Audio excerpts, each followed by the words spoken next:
I think it's time we ask ourselves if we still know the freedoms that were intended for us by the Founding Fathers. They seem to be in full-scale retreat from spending cuts and are talking about raising people's taxes again. And I have only one thing to say to the tax increasers. Go ahead, make my day. If we lose freedom here, there's no place to escape to. This is the last stand on earth. Those who would trade our freedom for security have embarked on this downward course. Whether we believe in our capacity for self-government or whether we abandon the American Revolution and confess that a little intellectual elite in a far distant capital can plan our lives for us better than we can plan them ourselves. Conduit News Radio with Paul Harrell is on now. All right, ladies and gentlemen, welcome to the show. Welcome to the program. Thanks so much for being with us. Happy Monday. Glad that you guys are listening. Glad that you guys are here. Coming on board right now, some of our live platforms right now across the internet, as well as we really appreciate the radio stations carrying the program right now here in the state of Arkansas. We've got a great show for you. Got a lot of news to get to. We want to start by recapping what happened over the weekend. And then kind of get into, where we're headed this weekend. I find it interesting that we still have revisionists or people who want to edit history to make themselves feel better today. And we're really seeing, and I want to get into this later, but there was a story that fell through the cracks last week about the American flag on the cop cars out in California. I mean, it's just very simple. It's just the word police, but the letters have the American flag behind them. You know, it's like, anyway.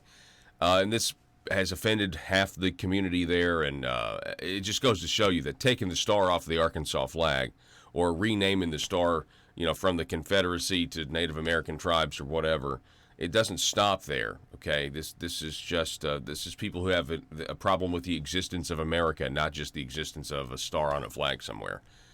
This is a different type of mentality, and it continuing to try to appease it only emboldens them. And we have some people in our we have leadership that really they don't see that. They don't understand the mentality here, or maybe they do and they agree with it. I don't know.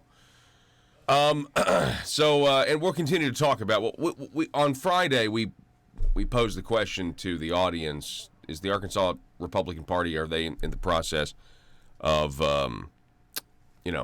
has there been is there a crisis in leadership, or is really the word is really failure? Is there a failure of leadership? Over the weekend, kind of starting to think, if you look at it, and we'll talk more about this later, but, calling the 92nd General Assembly the greatest of all time, it's got to be the biggest slap to the face of conservatives in Arkansas history. It really does. The phone number 870-275-9799. Let's recap the tragedy that happened in Sri Lanka. This is terrible. Bombs killed more than 200. Go to the Reuters one first.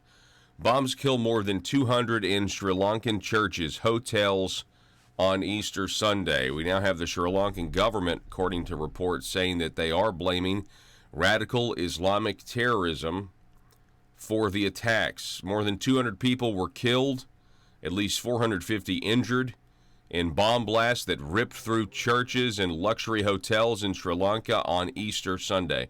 The first major attack on the Indian Ocean island since the end of the Civil War 10 years ago. The government declared a curfew in Colombo and blocked access to social media and messaging sites, which is weird, including Facebook and WhatsApp. It was unclear when the curfew would be lifted. The government has acknowledged that it had prior information of attacks on churches involving a little-known Islamist group, but didn't do enough about it. Out of Sri Lanka's total population of around 22 million, 70% are Buddhists, 12.6% Hindu, 9.6% Muslim, and 7.6% Christian. Now, that's the interesting optimum word there, Christian. When we're attacking Christians, this is what this was, okay? Let's make no mistake about it. This was an attack on Christians on Easter. Obviously, we know what Easter is. We talked about it. on Friday. I mean, everybody knows this is. If you ask most Christians, they'll tell you what's the most significant holiday that you celebrate as a Christian. They're going to tell you that it's Easter. I mean, Christmas is awesome. Christmas is great, but in terms of accomplishing the work that we so desperately need to be able to present us before a holy God, Jesus dying for our sins and resurrecting on the third day, that's the big deal, okay? That's the culmination of a whole lot of prophecy, my friends. And that's why Easter's a big deal to Christians. And so we've got Christians gathering. Now the reason, listen, it's really odd here. It was so weird to me when last week when the Notre Dame Cathedral caught fire. It was so strange to see everyone in the media giving coverage to people who were mourning and grieving over this, which is a religion or a part of a religion that the mainstream media can't stand, or at least they don't want to ever see it in any sort of public display or in public life. I found that very, very interesting. But so it didn't take long, though. I mean, let's hear this. There was a tweet. Let's start with Elizabeth Warren. Let's go to Elizabeth Warren's tweet on this terrible tragedy. I'm sorry, I can't help it, but I have to point this out and see if you guys can see a pattern here. Okay, Elizabeth Warren. I'm heartsick for the victims of today's terrorist attacks in Sri Lanka. Hundreds have been killed and wounded. To slaughter worshipers at church during Easter service is an act of great evil. My thoughts and prayers are with the victims of their loved ones, okay? Well, I'm glad that she's doing the thoughts and prayers thing. You know, people on her side think that that's stupid. All right, let's go to the next tweet. That's presidential candidate 1. Let's go to presidential candidate 2, Julian Castro. I really know nothing about. He's from Texas, and he's running for president. On a day of redemption and hope, the evil of these attacks on Easter worshipers and tourists in Sri Lanka is deeply saddening. My prayers today are with the dead and injured and their families. May we find grace. Notice anything else? Scroll down just a little bit. What is the first person? Oh, look, Robin on Twitter says Christians. Mike says Catholics/Christians. Interesting.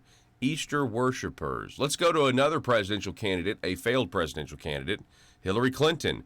Quote, on this holy weekend for many faiths, we must stand united against hatred and violence. I'm praying for everyone affected by today's horrific attacks on Easter worshipers and travelers in Sri Lanka. Did they get some sort of memo or something? Go to Barack Obama. Quote, the attacks on tourists and Easter worshipers in Sri Lanka are an attack on humanity. Easter worshipers, not Christians, but Easter worshipers. Interesting way to summarize. Listen, it'd be one thing you could say, Paul, you're kind of making a mountain out of a molehill here. If this was just like one person, okay. This is just an observation that's been made by many people on the internet already, not just me. But this is an observation that is, what's up with this phrase, Easter worshipers, instead of just calling them Christians? Do they not want in the headlines, Islamic extremist Muslims attack Christians during church service or during Easter service? That would be more appropriate. They're Christians. They're not Easter worshipers. They're Christians. Come on, Joe, right? I'm not making it. It's very weird. It's conspicuous. It doesn't make any sense. Well, when I heard about this yesterday, it was yesterday when I got out of church was when I heard about this. And as I was browsing through YouTube, I saw a line of videos as recommended, and it was breaking news. Mm-hmm. And they all of them were covering the story. It was like NBC, CBS, all. And the one thing I noticed from the articles that I read prior was that it was an attack on Christians. I saw it in there. In the headline. It was never in the headline. It was just in the article. Okay. But not a single one of the names of the clips or of the news pieces, and not a single one of them ever had Christian in there. It was attack on Christians. It said Easter bombing in Sri Lanka or something along those lines, but it never referenced the fact that the people who were attacked were Christians. Yeah, and I wouldn't even notice it. I don't think, and we're getting caught up in semantics here. I possibly, but when they all are taking the exact, see, the mainstream media, they have what's called a narrative. They admit this now. They didn't used to admit this. They didn't use it. What do you mean narrative? Because narrative is crafting. Is carefully crafted language. I mean, that's what it is. And so that's why it's strange to me. It's their allergy to saying the word Christian, not our allergy of not hearing the word. It's our observation of them going out of their way not to use the word. And it's just like, well, this doesn't make any sense. Daily Mail, 6-foot pipe bomb is found at Sri Lanka's main airport hours after series of blasts killed at least 207, including 5 Britons in Easter Sunday terrorist attack targeting Christians. There's a headline with Christians over the Daily Mail at churches and luxury hotels. But of course, it's the Daily Mail. It's different. We did have, there are some Americans, from what I can tell. According to reports, also Americans, I believe, who died as well in the killings. I mean, if you look at some of these photos now, so we've got over 200 people dead now. What did the Reuters say again? I want to get 200, more than 200. Going back to the Daily Mail, though, 450 people were wounded in the attack. A PVC pipe bomb, which was 6 feet in length, containing explosives. He said the bomb device was discovered by Air Force personnel on routine patrol, was disposed by Explosive Ordnance Disposal Unit. So this happened apparently everywhere. There were 8 separate explosions. Okay, 8 separate explosions occurred, an initial 6 and 3. I'm telling you guys all of this because I got a feeling that you're not really hearing about it much. And plus, we have all been, I was with family all day yesterday, and but anyway, I'm sure many of you were as well. But I don't know if the mainstream media is going to really tell you the truth here about what happened. There were 7 suspects. 8 separate explosions occurred. An initial 6 in 3 churches and hotels, followed by a further 2 later. One hotel manager said a suicide bomber had queued for breakfast. Basically, he ate at a breakfast buffet before blowing himself up. So he went into a restaurant. He ate his last meal and then blew himself up. We now know, again, a warning was issued about a possible Islamic attack on churches last week, but no one has claimed the attack. Let's see here. What else do we have? Last night we had reports of more explosive devices were found and disposed of. We just told you that one. Anyway, at least 207 people are killed, again, 450 people wounded, and these were Christians worshiping on Easter Sunday. It's an absolute tragedy, and certainly it shouldn't happen.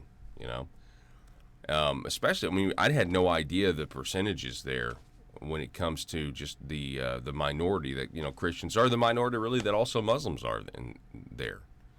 So anyway, we're going to take a break, going to reset here, but let me know what you think. Sound off about these attacks. It's up at facebook.com/Conduit News. If you want to participate, we'd love to have you there. Don't go anywhere, folks. Back in just a moment.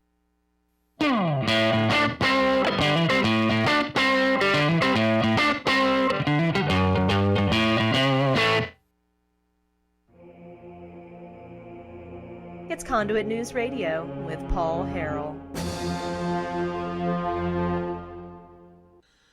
Folks, he's a nationally recognized expert on foreign policy and energy. You've heard him on the program before. You've also seen him over at the Daily Caller, Newsmax, The Hill, as a contributor there. His name is Dan Perkins, and he's welcome back on the program. He's on the program again. Dan, how are you, sir? I'm fine, thank you, and thank you for having me on again. Absolutely. It's always great to have you. So, You know, I want to get your reaction. I know we're going to talk a little bit about this weapons test over North Korea, but I'd love to know what your thoughts are on this Mueller report and the findings and where we are, where we've been, where we're going, Dan. Well, thank you for the opportunity to talk about that. I really believe that in a world full of constituents with social media accounts, bloggers just looking to increase their page views, and a talk radio host who generally is just the worst, how are Little Rock's elite supposed to conduct business with such a lack of privacy? Introducing the 1835 Club, older and more refined than other clubs that claim discretion. The 1835 Club is for seasoned political veterans that want to conduct the highest form of aristocratic business with the public's money. Are you a schemer? Do you someday want a guaranteed flow of taxpayer money to support your business? Is it your dream to see the .gov domain at the end of your business website? Don't listen to the imitators. The 1835 Club is the place where corrupt politicians and businessmen hatch their next crony schemes. At the 1835 Club, we make lobbying safe and legal. Ethics. Why, of course. All business is done in an ethical manner. Just look for the sign above the door that reads, loophole. Are you tired of the Capitol Police restricting your access to the roof after a perfectly good night of drinking? The 1835 Club has libations and a perfectly good roof. Other crony clubs that promise discretion try to lure you in by advertising bars made out of aeroplanes. Well, at the 1835 Club, instead of an airplane fuselage, we've got a space shuttle. No, not a bar. We've got an actual space shuttle that makes a daily run to the moon so members of the 1835 Club can have some real privacy away from the bloggers and taxpayers. Are you an Arkansas aristocrat? Do you want to be? It's the 1835 Club, and we work tirelessly to make sure the good old boy system remains alive and well. Join today. Disclaimer. The 1835 Club reserves the right to deny membership to anyone who has principles. Any talk of the Declaration of Independence or the Constitution must be done in jest or, at the very least, with a condescending tone. And finally, the 1835 Club will be given a 25% commission of any agreements made between politicians and the business community. PHP Parody.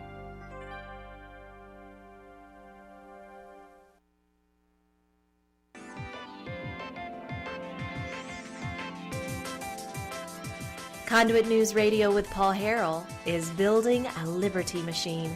Find out more at conduitnews.com.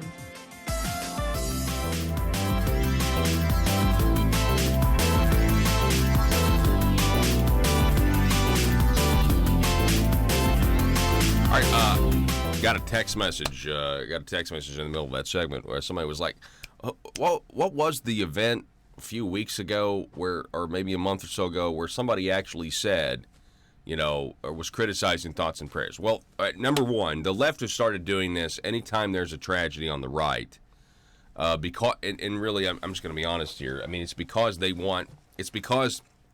don't believe in God. So they don't believe in God. They're not going to believe in the power of prayer, okay, or the power of thoughts or whatever. So if there's a tragedy that happens, right? But the other thing is they really, really, really want gun control, and somehow they've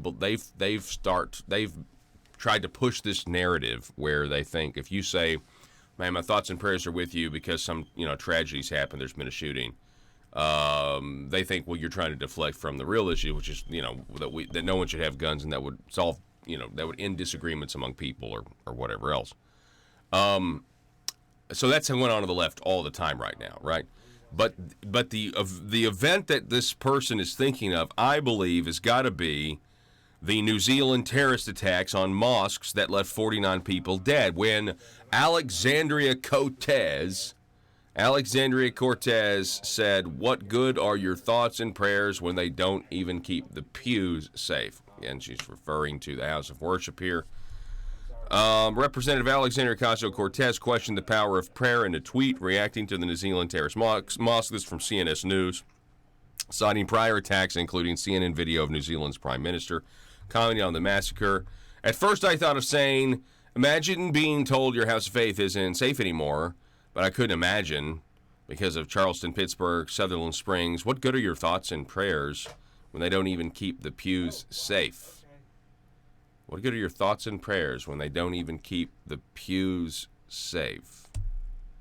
So, anyway, I'm pretty sure that's where it came from, or maybe that's what our listener was thinking of, this text message I got. But, again, it could have been it's literally any tragedy now where you'll have maybe just some unknown leftist on Twitter, and a bunch of them, they criticize people. They criticize politicians, those politicians on the right specifically, that are like, my thoughts and prayers are with, the victim of this tragedy today. That's why it's interesting that Elizabeth Warren, can we show Elizabeth Warren's tweet again? That's why it's interesting that Elizabeth Warren went and she actually said, quote, my thoughts and prayers are with the victims and their loved ones. I'm heartsick for the victims of today. Hundreds have been killed and wounded to slaughter worshipers at a church during Easter. Okay, let's go to Julian Castro again. I just want to make sure everybody knows this, okay? Worshipers, my thoughts and prayers of the worshipers. Julian Castro, Democrat presidential candidate. On a day of redemption and hope, the evil of these attacks on Easter worshipers. Then let's go to Hillary Clinton. Hillary Clinton, she says, on this holy weekend, for many faiths, we must stand united against hatred. I'm praying for everyone affected by today's horrific attacks on Easter worshipers. Next, Barack Obama. The attacks on tourists and Easter worshipers in Sri Lanka are an attack on humanity. Weird, isn't that odd? Does anyone think that is odd? Just a little bit? We have, I don't know. Do they have the same publicist? I mean, if you had a bunch of celebrities and that's what, be like, do they all contract with the same publicist?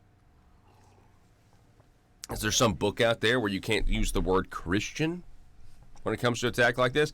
I mean, I don't know. I don't think the Muslims who were killed in New Zealand, I don't think that they were celebrating some specific Muslim holiday. But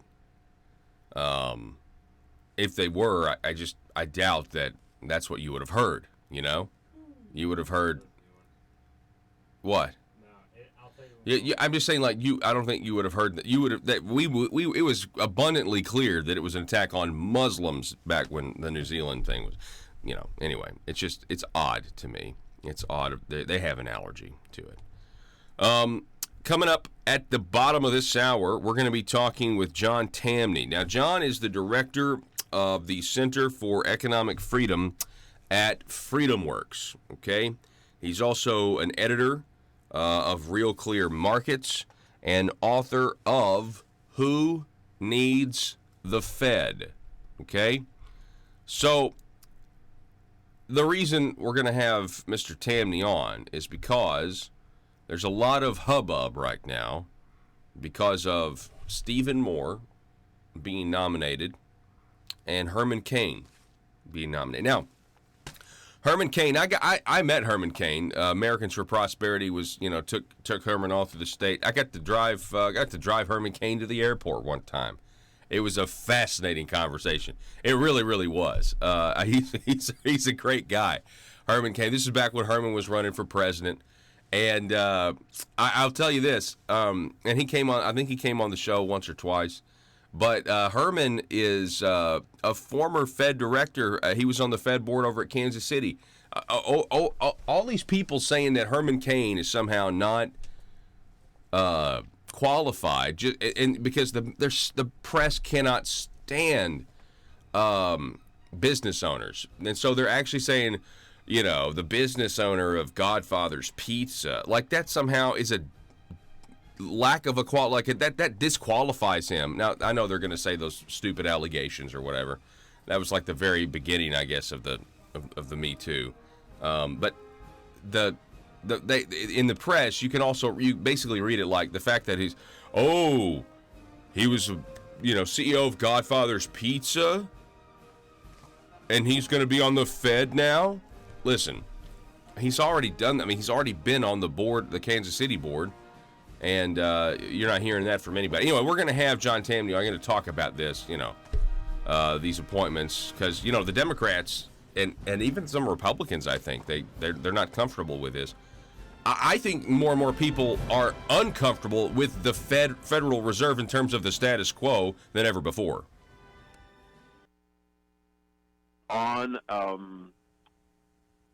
a journey to redemption. I think what happened in our country, where the government had decided, non-elected people in the government had decided that we, the people, as to quote Hillary, were the deplorables, that we weren't capable of making the decisions of how we should be governed and what should happen. So they had to take it away from us, and they had to decide what it was going to be. We reached a point where there were so many things that were being done in this country that the common citizens, the true patriots, wondered openly, this is not my country. This is not what I went through when I was a child. This is not what I believe. This is not what I grew up believing. This is something different, and I don't like it. And so they decided that they'd had enough of the elites, and this clearly was a rejection of the elitists in Washington, D.C. and the deep state when they found out that the deep state was trying to take away from them, the people, the right to determine the direction of this country. And it took somebody like Donald Trump to try and stop it. In many respects, the Mueller investigation was the high watermark of the elites, and its outcome proved to all Americans that the millions, tens of millions of dollars was wasted. They could find no evidence of collusion, and yet we took 2 years of our lives, virtually daily, with the press reporting 93% of the time negatives about Donald Trump. And none of it was true. And the mainstream media lied to us and continues to lie to us with apparently no consequences for doing so. Now, I noticed that MSNBC and CNN are seeing significant decline in their viewership. I don't know whether that'll hold up forever, but if we didn't have this reaction, if we didn't have the people rising up and saying this is not acceptable, and the momentum changed in this country long before the Mueller report, because you could see, if you follow, as I do, the polling data, you could see that America had turned away from what it thought about Donald Trump to something much more favorable and wanted a better country. We're talking again with Dan Perkins. Yeah, and what I've noticed from some people who, I on social media,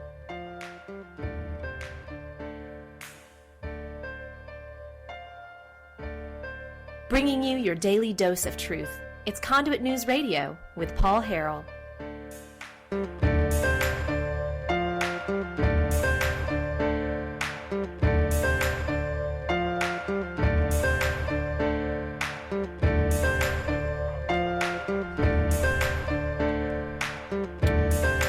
I have this headline here from last week. Trump renews Federal Reserve attacks amid controversy over his 2 picks. These 2 picks, Stephen Moore, the Wall Street Journal. If you ever had the chance to listen to Stephen Moore speak, I have. It's really, really awesome. Herman Cain, who I had the pleasure of driving to the airport at one point. I had a great conversation with him. Of course, I think these picks are great. I think they'd be fantastic to go on the board of the Federal Reserve. Of course, just like anything President Trump tries to get done, if it's going to significantly change the status quo, he faces a lot of opposition. Here now with more on that, we have, I want to introduce you to the director of the Center for Economic Freedom at FreedomWorks. His name is John Tamny. John, welcome to the program this morning. Hey, thanks for having me. It's great to be here. Absolutely. Glad that you could take the time to talk to us. So tell us a little bit about this. What are your thoughts on these 2 picks? Well, my first thought is I think we always vastly overstate the importance of the Fed one way or the other. And I think we insult ourselves when we pretend that we're reliant on a bunch of central bankers to enable us to achieve economic growth. And so that's the first thing I say. I think Jeff Bezos would have been great without it. I I think Walmart would be the great story it is, with or without a Fed, and so would have John D. Rockefeller. But I do think it's important that different voices basically be part of an entity that employs more economists than any other in the world. The monolithic view at the Fed is that economic growth causes inflation. How exciting to have Steve Moore and Herman Cain there, who disagree with that, and to force a different discussion on occasion. Yeah, I mean, I think that it's exactly right. And, for a long time, I've said this before. I think I read this somewhere a long, long time ago. The Fed, tweaking those interest rates, like, with the precision that we would maybe tweak our thermometer in our homes. You know what I mean? As if they really are kind of the idea that is out there, John, is that they're in a way, these puppet masters and that sort of thing. But what part of the Fed is actually about the free market at this point? You can't really say anything about the Fed is about the free market, and you hit on something that's important. The Fed tweaking interest rates. Let's remember, when we borrow money, we're not borrowing money. We're borrowing what money can be exchanged for. We're borrowing access to trucks, tractors, computers, desks, chairs, to human resources. The Fed can't increase or shrink that. And so this idea that we would give a bunch of Fed officials the role of setting the short rate for the cost of credit, on its own, it's not a serious one. And so I'm hoping within this also that we can just have a discussion. My view, I don't think the Fed is the source of all of our economic ills, but why do we have one in the first place? It serves no useful purpose. Why would we have those not close to the markets setting the price of one of the most important market prices in the world? Here's the thing. They like to pretend. I mean, I've always heard, Republican administrations, Democrat administrations, the Fed is not about politics. They're nonpartisan. Is that true? Oh, please. Of course they're about politics. When is it not about politics? There's this notion that this would be the first time the Fed has been politicized. It's always been politicized under Republicans and Democrats. And they're trying to say this time is different. It really isn't. People are human, hence they're political, and the Fed exists at the pleasure of Congress and the president. Of course it's political. Well, let's not pretend that this is a Trump thing. Well, so then, obviously, then that's why it's important to have people, if it is political, if we admit that, if we, prove that as a falsehood, then we do need to have people that, right now, we have the political debate in this country is, do we believe in free markets, or do we want to, allow the government to force us to give all of them our money and divide it up equally, socialism? Obviously, those are kind of the two extremes. You can't believe you're even saying that. And so, if the Fed also is looking at economic policy from a political lens, I want some free market guys in there. I want Herman Cain, who's, run Godfather's Pizza. They act like that somehow disqualifies him, John. No. Look, I think it's a very good point. I think that the only dispute I'd have with it, and it's in my columns about this, I've said I disagree with Steve Moore that having the right people at the Fed can somehow transform the economy, that somehow the Fed is the barrier to much greater economic achievement. I believe the economy is largely free market and works around this ridiculous institution we call the Federal Reserve. And it may interest you that I learned much of what I know about the Fed from someone who came up in business in Arkansas, in Jonesboro, actually, Hall McAdams. He ran Union Bank that began in Jonesboro.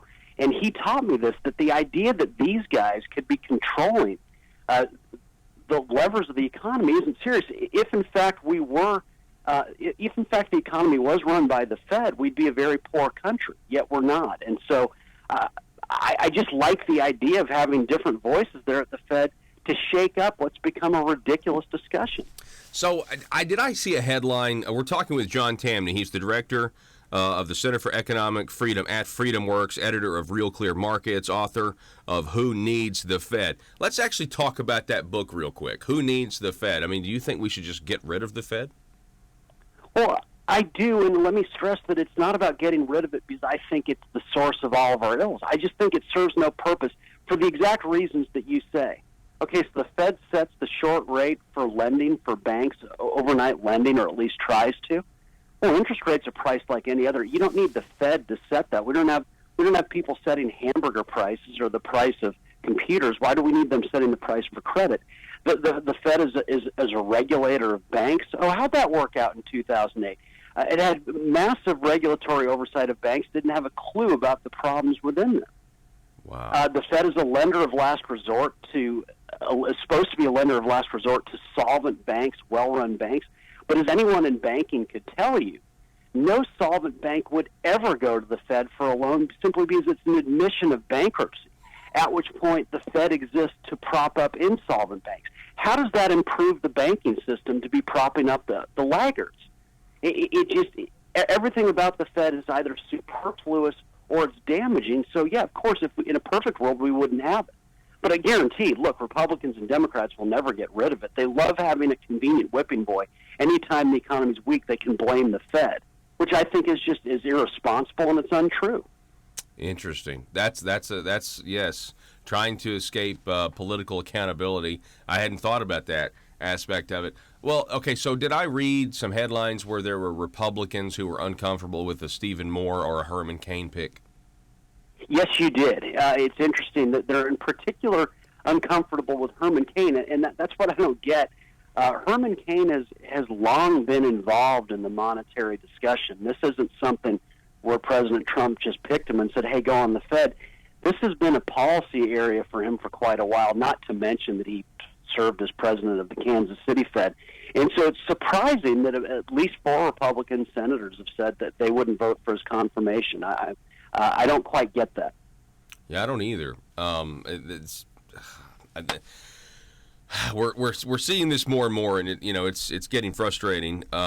Just in terms of with President Trump, he has more opposition from his own party than anyone I can remember. I mean, I'm only 34, John, so I haven't been politically conscious for a long time. But I do remember, when it came to things like this, if you were a member of the same party, you would kind of defer to the president. That's not happening anymore. Well, and hey, as free market types, maybe we should celebrate that. Correct. I think anything that limits the power of people in the White House and or Congress is something that we should cheer on, and I'll cheer on this. I love a Washington that does very little. I love distracted presidents. Yeah. And so, the less they're doing, the better off we all are, simply because, an economy is not some blob that needs to be massaged. It's just individuals. Free individuals tend to prosper. And so I think it's important. I'd like to see different voices at the Fed, but I think our side should stress that let's not sit here and pretend that we need the Fed to prosper, because that I can't stress enough that insults what makes the U.S. great. The Fed is not why we're the richest country on earth. We have the Fed is a consequence, I would argue, of us being the richest country on earth. Interesting. Do you think that the Fed, you think that at this point we succeed economically in spite of the Fed's efforts sometimes? Oh, yeah, without question. Now, again, if we did not have the Fed, I think few people would notice. And my sense is that the banking system would be much healthier, which, overall would be a good thing for the economy. Most credit occurs away from the banking system at this point. But, yeah, without question, anything that aims to distort the natural workings of the market holds back the economy. And the Fed is a shining attempt at government trying to distort what would otherwise happen in a free marketplace. So yes, we succeed despite a lot of things. What do you? No way. I know this is a question kind of deviates from the Fed, but what do you think of the economic outlook right now? For the rest of this year, obviously the president says it's the fantastic economy. That you have people in the mainstream media that certainly don't ever report on that, especially if it's positive. What are your thoughts moving forward with economic growth?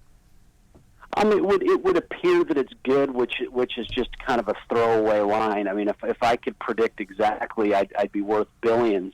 But my view is that when people are free, their natural their natural default position is growth.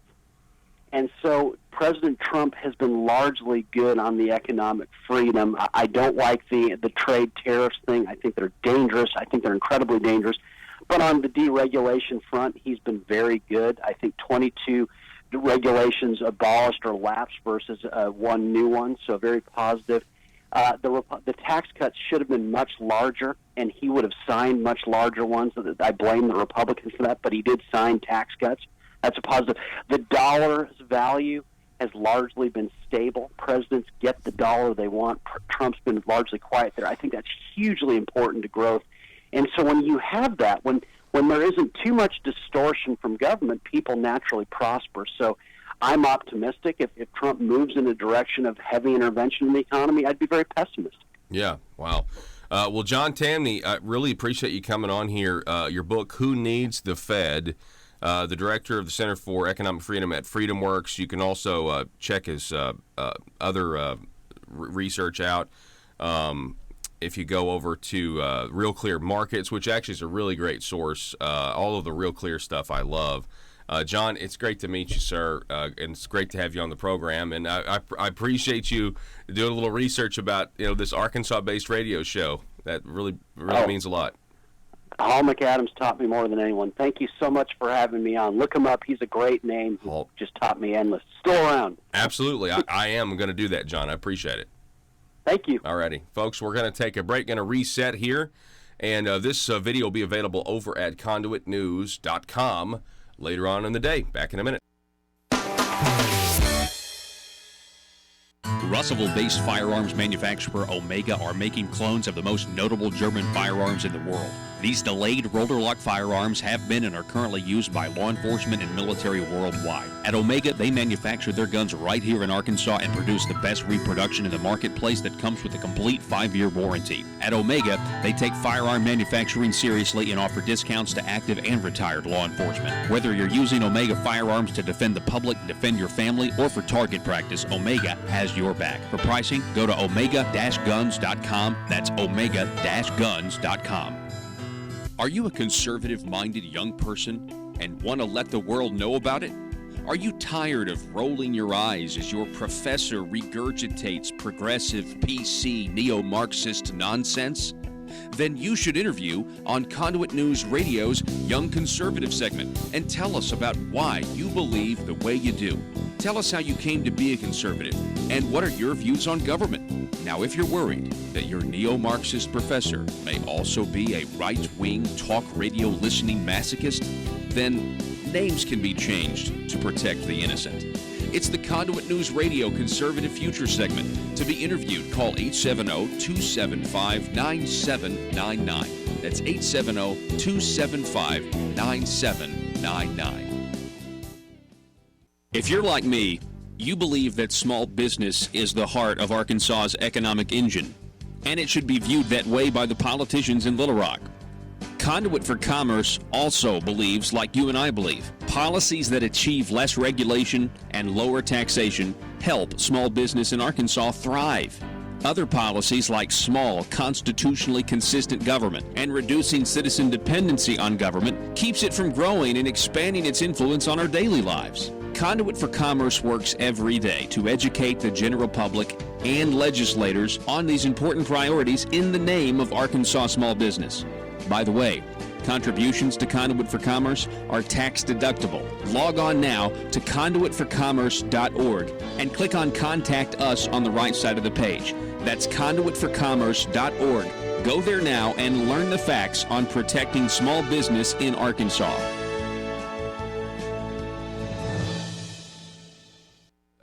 Some people that I am friends with, it's interesting. The ones who have kind of claimed to be on the fence, and we need to wait and see what the Mueller report is, and da-da-da-da-da, but I kind of think they're just really kind of closet Trump haters. They seem to be even more devastated than even those on the far left, because now they're saying, well, we spent 2 years, and they don't mention anything, Dan, about the no collusion. It seems like they're moving the goalposts now, and now they're saying, well, the obstruction was unclear. We don't know if he obstructed justice, and it's very frustrating because if he didn't commit a crime, how could he obstruct justice? Right. It's a great point that the Democrats are unwilling to accept as a fact of life. If there was no crime, then there was no collusion, and there was no collusion crime, then there can be no obstruction of justice.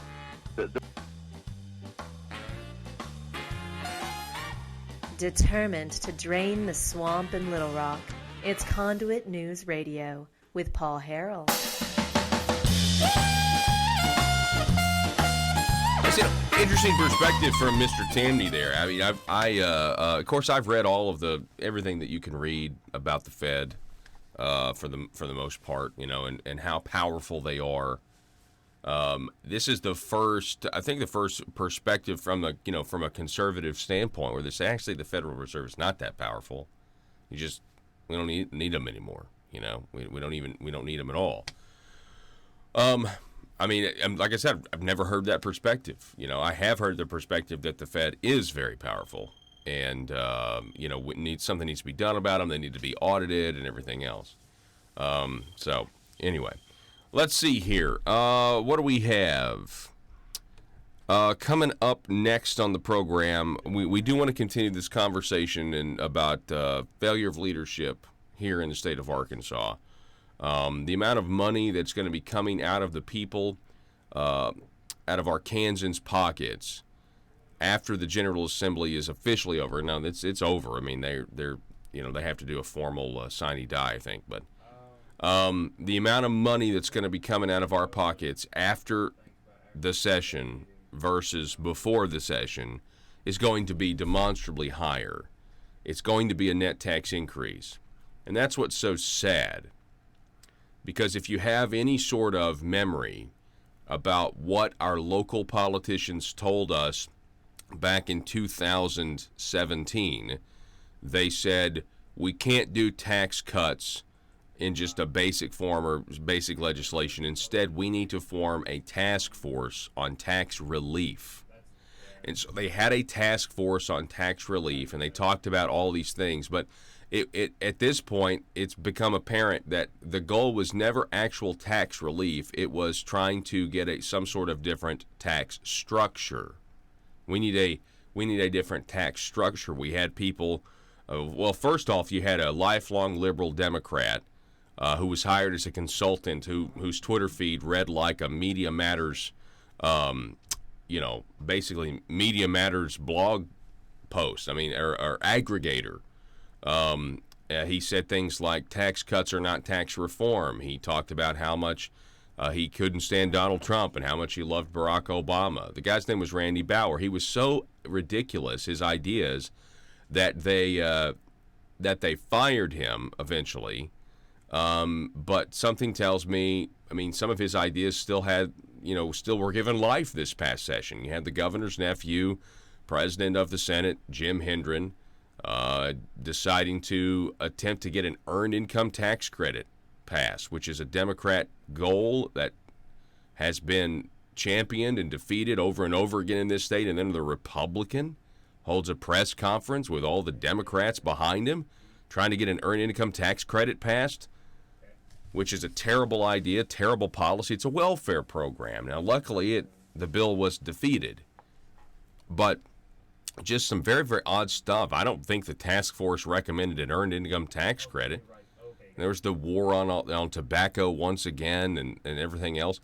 It was very, very odd session. And we're not even talking about the tax increases that they've passed yet. But if you have any sort of memory and you go back to 2017, I can't believe there's not at least one person in the mainstream media that wants to make this point here in Arkansas, that there was supposed to be tax relief, and if you do any sort of math on this, the tax burden on the Arkansas taxpayer has increased or will increase thanks to this past session.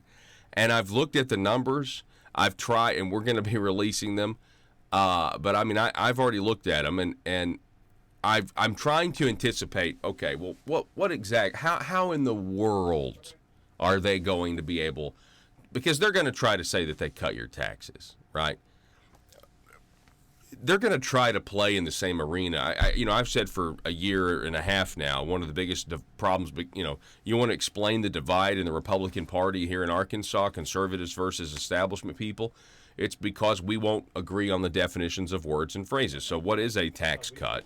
What is a net tax cut? What is a net tax increase? I mean, we can define those as reasonable, honest people. If you are an honest person, you can define those. If you want to try to take the propaganda line, I would just encourage you, please don't. Just own up to what you've done. And if you've raised the taxes on the people, you need to own up to it. You don't need to take the administration's line that's going to come out and somehow say that it was revenue neutral or somehow say that it was an actual tax cut. Because let me tell you something, I'm looking at what they've passed, I'm looking at these numbers, and they're not my numbers. They're the Department of Finance and Administration's numbers, which are Asa Hutchinson's own, that's his own department. It's a political department, but even their numbers, you add them up and you're like, wow, the people of Arkansas are going to pay more. So my question here is, do we have a failure of leadership? Do we have a failure of leadership? And I think the answer is yes. They killed tax cuts in 2017. You got to remember this. There was legislation, and they got Republicans to back off. Please don't run that. It was Bart Hester and Charlie Collins. Please don't run that bill. Don't run your tax cut bill. And they said, all right, fine, we won't run it. And instead, we'll hold off and we'll form another task force. The task force turned out to just be a delay tactic so that a Republican supermajority legislature could figure out how to handle the secret fact that they've run out of money because of Medicaid expansion, period. That's what this is.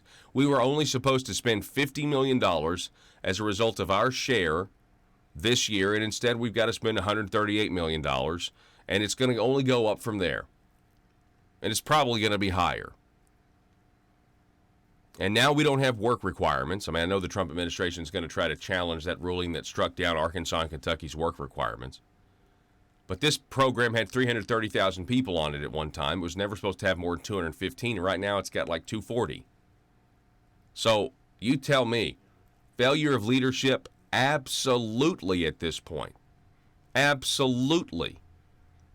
The good news is there are senators, well, let's just say there are politicians in office who have had a consistent track record, and hopefully at some point in the future they'll be able to lead us out of this mess.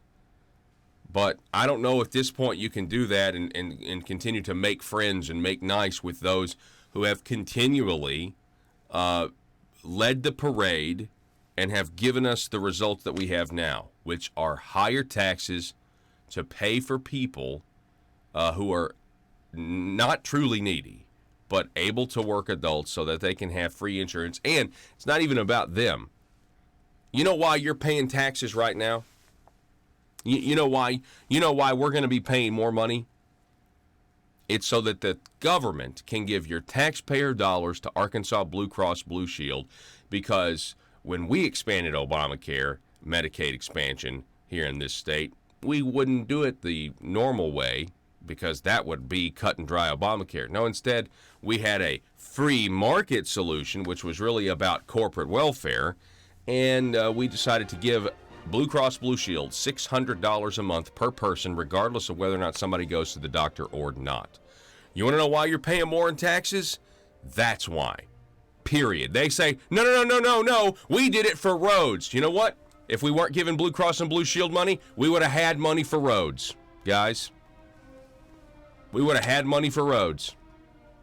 I mean, it's just all there is to it. No, we raised your taxes and your cell phone bills so we could fund 911 and have a proper infrastructure for our 911 emergency services. No, we raised your taxes so that we could continue to give Blue Cross Blue Shield $600 per month per person, regardless of whether somebody goes to a doctor or not. It makes absolutely no sense unless you're the corporation receiving taxpayer-funded corporate welfare. One more hour coming your way next. The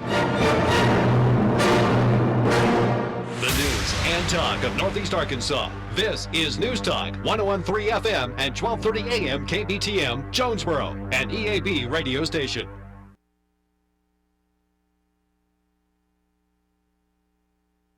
Some people that I am friends with, it's interesting.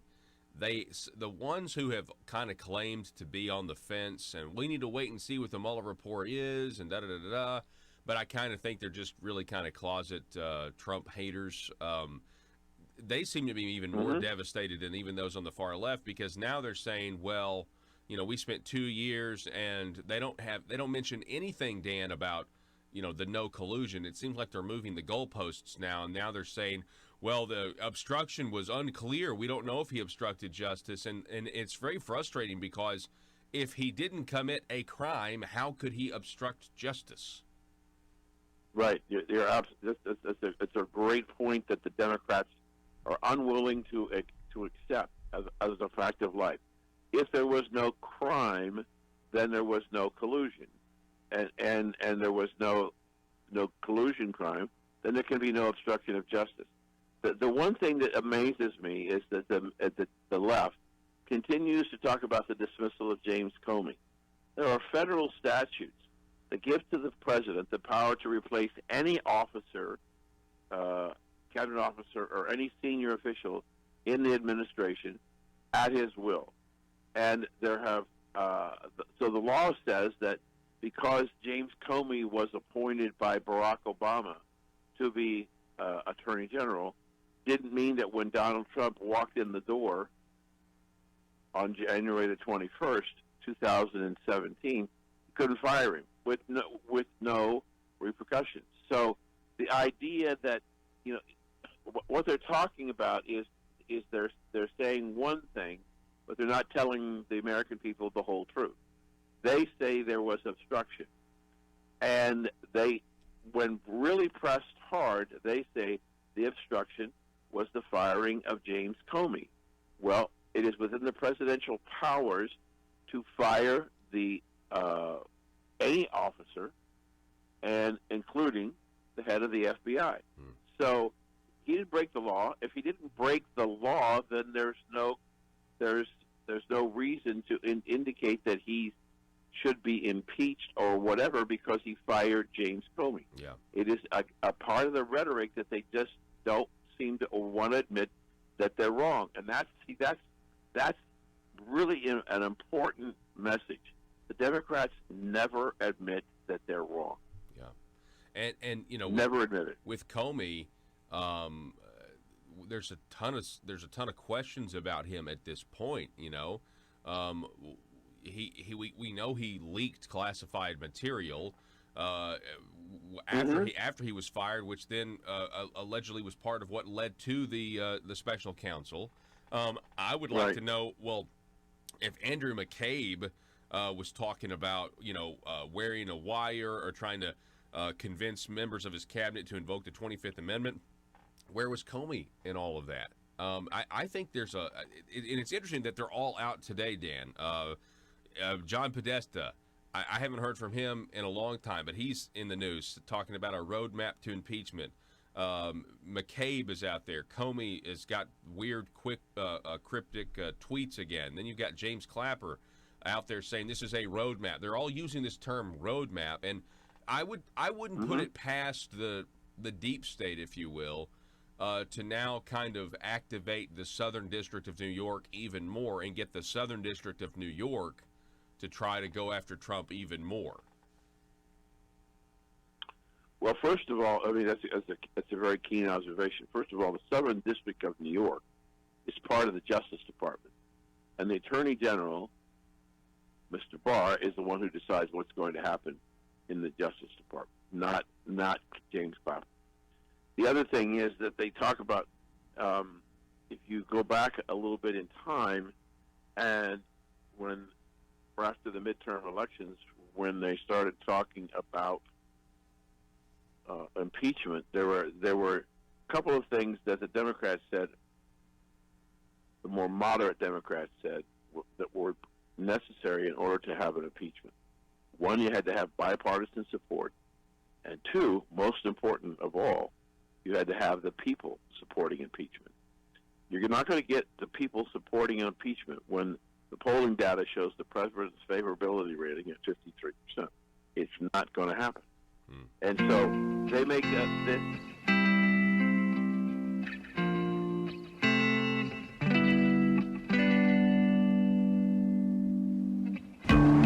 I think it's time we ask ourselves if we still know the freedoms that were intended for us by the Founding Fathers. They seem to be in full-scale retreat from spending cuts and are talking about raising people's taxes again. And I have only one thing to say to the tax increasers. Go ahead, make my day. If we lose freedom here, there's no place to escape to. This is the last stand on earth. Those who would trade our freedom for security have embarked on this downward course. Whether we believe in our capacity for self-government or whether we abandon the American Revolution and confess that a little intellectual elite in a far distant capital can plan our lives for us better than we can plan them ourselves. Conduit News Radio with Paul Harrell is on now. Happy Monday, happy Monday. Welcome. Thanks for starting the beginning of your week with us here at the intersection of conservative ideas and reality. We appreciate it very much. I know you guys have, you yourself have a lot to get to in your day, and so do I. We just came off hour one where we covered at the beginning of the show the terrible, what apparently now, according to reports, terrorist attacks, no surprise there, in Sri Lanka for Christians who were attending their Easter services. We talked a little bit about that, gave you the update. So far, 450 injured, over 200 people dead, multiple explosions at different locations yesterday in Sri Lanka. The government apparently was warned at some point, I think back on April the 4th, that something like this might happen. It's a fluid situation in terms of what are the facts surrounding this. So anyway, I have a feeling you're not going to hear very much about this in the press coverage today. You're going to hear about other things.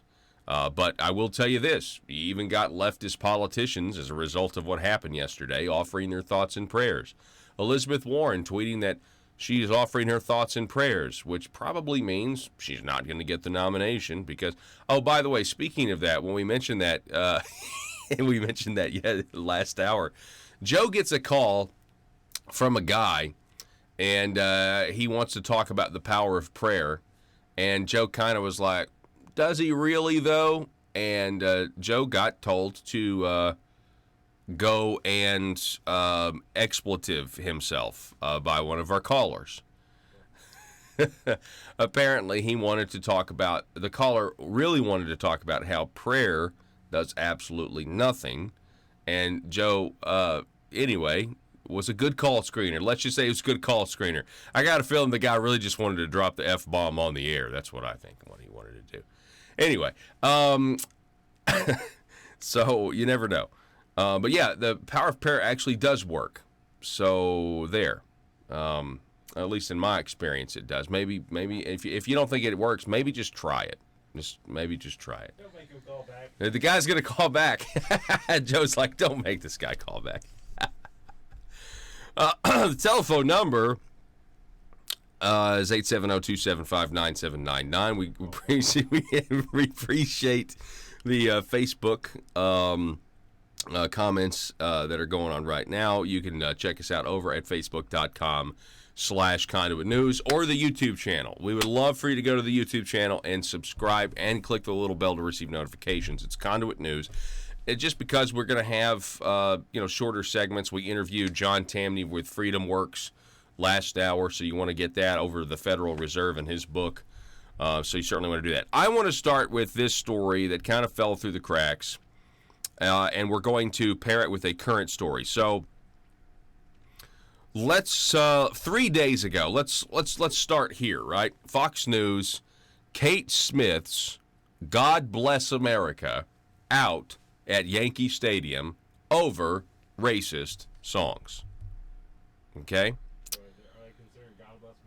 No. They're not considering God Bless America. Well, yeah, they are. That you can't sing a good song that everyone can agree to because Kate Smith sang some other songs that people find bad today, right?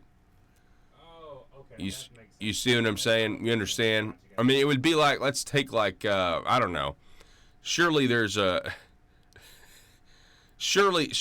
know, at some point maybe there's a rapper or a hip hopper who decides to, I don't know, write a song that's not derogatory towards women. You know what I mean? Which they exist out there. But let's say some point in their past, let's say we go in the future, but then they say some point in their past, we're like, wow, you were so derogatory towards women, so we can no longer sing this iconic cultural song anymore. You understand? I mean, what's the moral outrage, or let's just say what's not the moral outrage of today could easily be the moral outrage of tomorrow. It just depends, because we're fickle. The New York Yankees have decided to no longer run Kate Smith's version of God Bless America during their 7-inning stretch because of Smith's affiliations with songs that carried racist lyrics. Most famously, Smith sang a 1931 song, quote, "That's Why Darkies Were Born," end quote, which opened, quote, "Someone had to pick the cotton, someone had to pick the corn, someone had to slave and be able to sing, that's why darkies were born," end quote. I mean, very offensive, right? So she sang a song in 1931 that's very offensive, and because of that, she also sang a song, though, God Bless America. Yankees saying, nope, we can't use that version anymore because this person did things, sang things that we now find absolutely terrible today. It was more acceptable back then, right or wrong, which it was wrong, but you know what I'm saying. It was something that was acceptable back then, not acceptable now. So things that would be acceptable now. Yeah, we learn things. We progress. We learn things. We get better. We get worse. We'll get better. Then we'll backslide, and really, really bad things can happen. But this is a quest. This is a quest for the left's perfection. The left wants to perfect themselves. They see injustice. They recognize injustice from the past, and they don't know how to reconcile it. And I argue they don't know how to reconcile it because we've pushed God out of public life. The idea that there is a moral compass and needs to be taught, we've pushed that out of public life. And so people don't know how to reconcile bad things and people that can still do good things but are not perfect. They don't know how to reconcile imperfection. And let me just tell you something. We just celebrated Easter. You should find out about a man named Jesus Christ who can reconcile not just the imperfection in your life, but the entire world. So this is interesting to me. They're getting rid of a song, God Bless America, because it was sung by a woman who sang another song, quote, "That's Why Darkies Were Born," that is racist. Okay.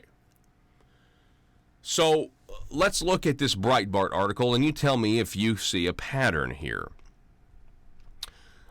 This from last week. This is the one that fell through the cracks on April 14th. Patriotic red, white, and blue police car lettering sparks backlash in California. Liberals in Southern California, they're criticizing their local police department for launching a fleet of squad cars with the word police painted in patriotic red, white, and blue lettering. You see it there on your screen. How dare they? Whoa, man. I'm just triggered by the stars and the stripes.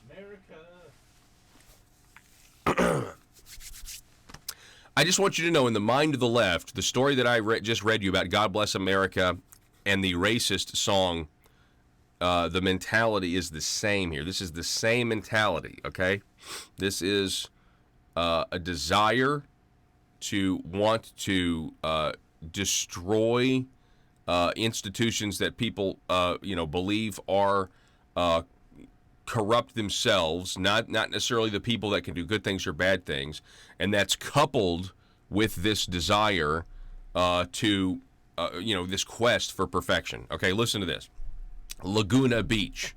They recently fielded the fleet of new cars. Some local liberals protested the markings, saying the patriotic colors are not inclusive. Resident Carrie Woodburn, for one, attacked the police department, saying that the red, white, and blue stars and stripes in the logo are, quote, too aggressive. They don't represent the whole population of Laguna Beach. Quote, we have such an amazing community of artists here, and I thought the aesthetic didn't really represent our community. It feels very aggressive. So these people hate America. They hate America. They don't want their police officers being Americans. They don't want the American flag. They don't want America. They've been taught America is bad. They've been taught that America is evil, instead of realizing again what? That America is actually the greatest country in the world, but we are not perfect. We've done bad things. We've done good things. Generally, we have done, I think, good things collectively as a country because we are the greatest country on the earth, on the face of the earth right now. You know what I mean? I mean, like, that doesn't come without struggles. It doesn't come without, doing things that we know we shouldn't do. That doesn't come without ignoring, the things that people were ignoring, the massive moral blights. Slavery sure is one of them. We don't really ever recognize the fact that America had a civil war where a bunch of people died to correct this giant moral blind spot we had. No other country's really done that, by the way. Fought a war for it. Obviously, England got rid of the slave. William Wilberforce, England got rid of the slave trade without a war. Okay, so let's keep going here. Folks thought it was a SWAT team, federal agents.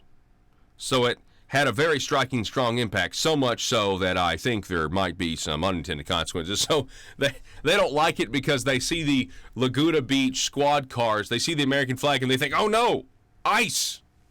They don't say that here. Okay, so the LA Times, let's look at the LA Times. This from April 15th, headline, Laguna Beach might tone down the American flag graphic on its police cars. A decision to repaint Laguna Beach police cars with an image of the American flag running through lettering on the doors will return to the City Council Tuesday after some residents deemed it unfit for the artists' community. Though most of the comments made by residents in recent months were about the squad car's new aesthetics, online reaction in recent days characterized the debate as pitting flag supporters against flag opponents. City officials say the matter is far more nuanced. It's far more nuanced. Yeah, right. Whatever. Far more nuanced. Another headline, LA Times, Laguna Beach might tone... Now, see, is this the same one? I've got the same one. Do you have another... I've got the same one on my screen. Here we go. Yeah. April 17th, American flag design will stay on police cars in Laguna Beach. Scroll down, scroll down, scroll down. The Laguna Beach City Council voted Tuesday night to keep an American flag design on its police cars. Hey, way to go. There we go.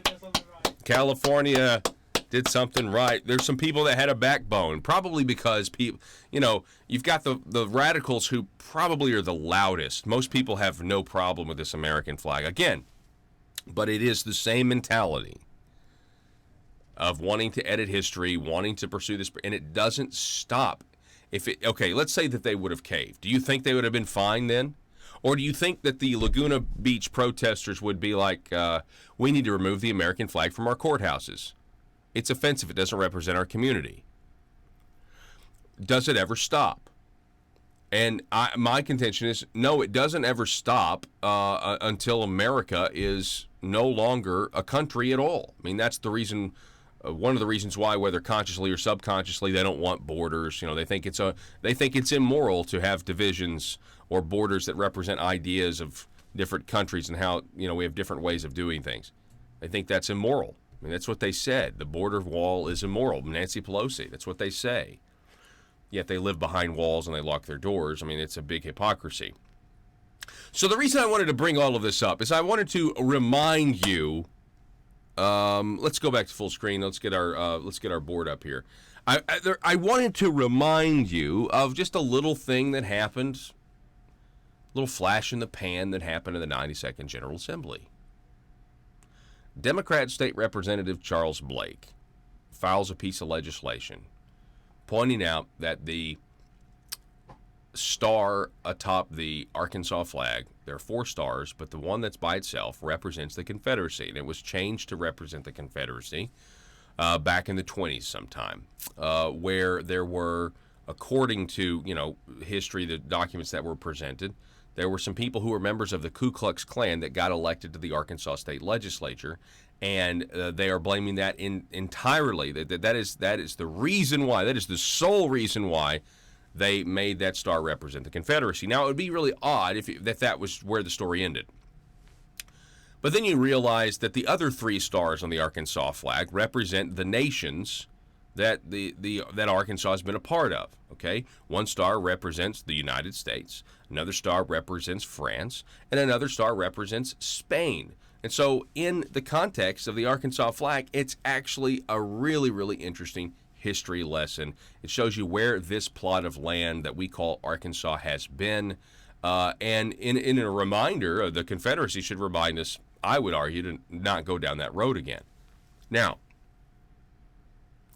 Democrat Charles Blake, he says, I want to change this star. It's offensive to look at the flag and be reminded that we were once a member of the Confederacy. Okay, got it, right? Now, I don't know if Charles Blake has thought any more than that. Just, hey, look, it's offensive. We need to get rid of it. And I don't know if he's thought about any of the other issues. I don't know how he feels about the Civil War monuments that are on the Capitol grounds. I don't know. I know how he felt about Robert E. Lee Day and Martin Luther King Day, okay? So this is a progression.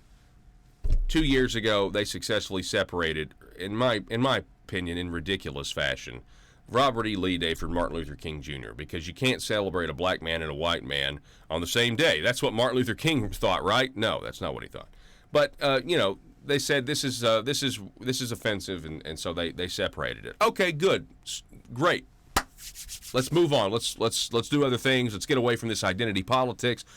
No, 2 years later, Charles Blake comes back and says, you know what? We got to do something about that star. Okay. Now, they successfully killed the bill. They killed the bill the first time, and then Asa Hutchinson, after the bill's dead, comes out and says that he supports changing the star to represent Indian tribes instead of the Confederacy. Okay. That's why the board, I think, it's one of the other reasons why this board says failure of leadership. I just think it's preposterous. You had Republicans who killed this because I think most of the Republicans realize that this is a growing trend on the left to try to edit history to accomplish what? And this is my whole point. This mentality in the left is about, it doesn't stop at separating the days Robert E. Lee and Martin Luther King. It doesn't stop at changing the star on the Arkansas flag. It doesn't stop at ripping down Confederate memorials or Confederate war monuments. And it doesn't stop at ripping down George Washington statues, which is what they want to do. They want to get rid of the Founding Fathers because, you know what, they did something bad in their lives. They owned slaves, and that's something that we can't handle today. We specifically can't handle the fact that they would do something we find morally wrong today, but also contributed to starting the greatest country on the planet. This is like, it's a paradox to some of these people. These people on the left, they can't get their head wrapped around that there are people who do bad things, and hindsight is 20/20. But yet they did something good. But no, it can't be good, right? The Declaration of Independence can't possibly be good because Thomas Jefferson also owned slaves. They can't understand. I mean, do they think they're perfect? They probably do. They probably do. We have to stop this madness and this. It's ridiculous, and I'm glad that it stopped. But it doesn't even stop there. It stops all the way to Laguna. I mean, you go all the way to Laguna Beach. We can't even create new art. We're talking about old statues, old things that remind us of our history. You had a brand new squad car painted with an American flag, and no, you can't do that because that's offensive to us. So this is about changing the country. This is about no. This is not about changing the country. This is about erasing the country. We'll be back in a minute. They may go on this desire. However, there's another thing, and I think historians will look back at this particular situation that I'm about to put on the table and say that was the turning point in the direction of this country. And that was when William Barr said before the Senate Investigative Committee, yes, I believe there was spying on the Trump campaign. Because that statement, while we know it to be true, the Democrats did everything within their power to try and stop that statement from happening. I think Mr. Barr has been, in fact, the right person to come in to head up the Justice Department, because I don't think, even with all the people that have resigned, we've cleaned up the problems at the deep state in both the Justice Department and the FBI. And I think that the Horowitz investigation, as the IG for the Justice Department, and I think Barr is going to take a real hard look at Hillary. Let's face it, times are tough for the Arkansas General Assembly. They're all waiting for the spotlight exposing public corruption to end, so they won't be under so much scrutiny. And during this time, what if you're a legislator and you need money? What if you're slapped with a huge expense? What if your check for consultant services is late this month? Or maybe you just need extra cash now until payday. When that happens, you can't wait. Hi, I'm Bobby Blackmail for the Arkansas Intra-Legislator Bank, your trusted source to over 135 lenders to get you short-term cash fast. Use the Arkansas Intra-Legislator Bank today, and you can have up to $12,500 cash in your checking account tomorrow. Dried up bribes no longer coming from Medicaid entities? Handled. Extra cash until your hopeful acquittal? Done. And you'll be surprised at how easy it is to get extra cash. Just be an elected official and be comfortable with the status quo, and we'll connect you with a fellow legislator who is ready to loan. It's quick and easy. And don't worry if you can't make the payments, because the Arkansas Intra-Legislator Bank is designed to help you get through these tough economic times. There are other ways you can pay off your debt, like by voting the way the establishment wants, or by rewarding some with committee chairmanships. So forget about overdraft fees and the spirit of covetousness that sometimes overwhelms the best of lawmakers. Just remember, the Arkansas Intra-Legislator Bank for short-term cash between colleagues when you need it fast. Some transactions have long-term consequences. Paul Harrell, parody.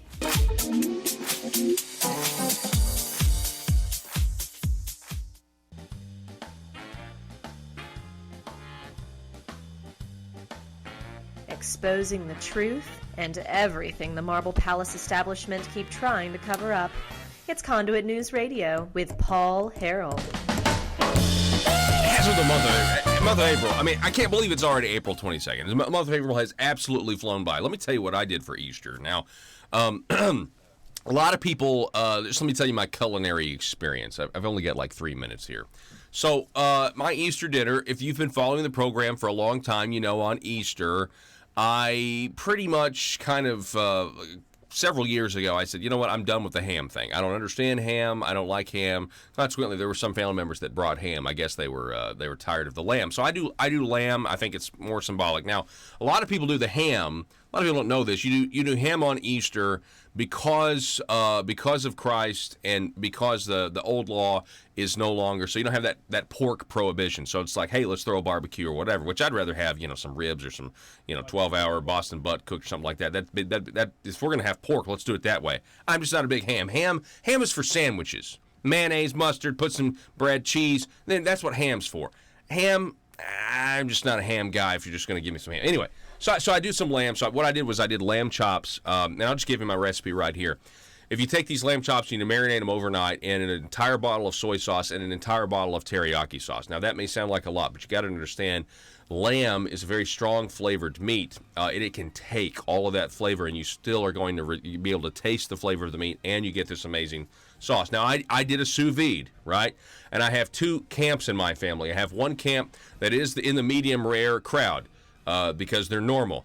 Then I have some others who are in the medium crowd. They don't quite like the medium rare. So I cooked in the sous vide I cooked one batch at 129 degrees for 2 hours, then put it in an ice bath, put it in the fridge. Did all this the night before. Then I cooked the other one at 139 degrees, 2 hours, ice bath. And then we warmed them back up at 129 degrees for 30 minutes, threw them on the charcoal grill, got a nice sear on each side, and it was delicious. Just saying, if you haven't tried it, look up some lamb recipes next Easter. The symbolism is obviously good, but the meat is also fantastic. And look at the involvement of steel in creating the dossier. This is another thing that in my research that I looked at, and I couldn't understand why this particular law wasn't enforced. There's a federal election commission law that says foreign nationals, citizens of other countries who are not citizens of the United States cannot be involved in the managing, running, or influencing campaigns in the United States. Clearly, Steele, with his dossier, had a active role, and that's a felony for a foreign national to be involved in a campaign.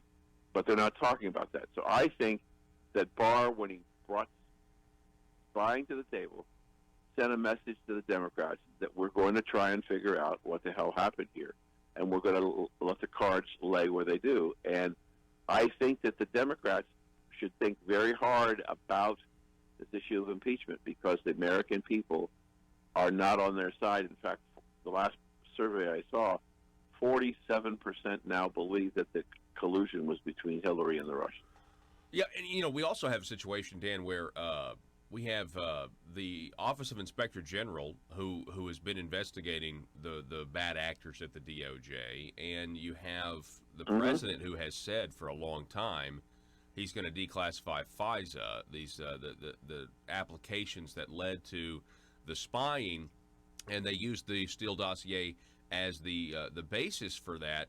And I'm just curious now. I mean, I know why he didn't declassify it at this point, because they would have then. I feel like Robert Mueller was attempting, if there wasn't any collusion and they knew it from the beginning, then their only play was to agitate the president to get him to do something that they could then say was obstruction. For example, there was remember all of a sudden Trump was going to fire Rod Rosenstein, and there was all these reports about it, but then he didn't. And then, Rod Rosenstein's going to the White House to meet the president, but then he didn't meet the president that day. He had to wait. It's almost as if they wanted him to fire Bob Mueller or to fire Rod Rosenstein so that they could get the bipartisan support for impeachment. Right. And he didn't fall for that. And as has been pointed out, he's been extremely vocal, but being extremely vocal did not influence the cooperation of the administration and the president to providing virtually almost everything that Robert Mueller wanted in his investigation.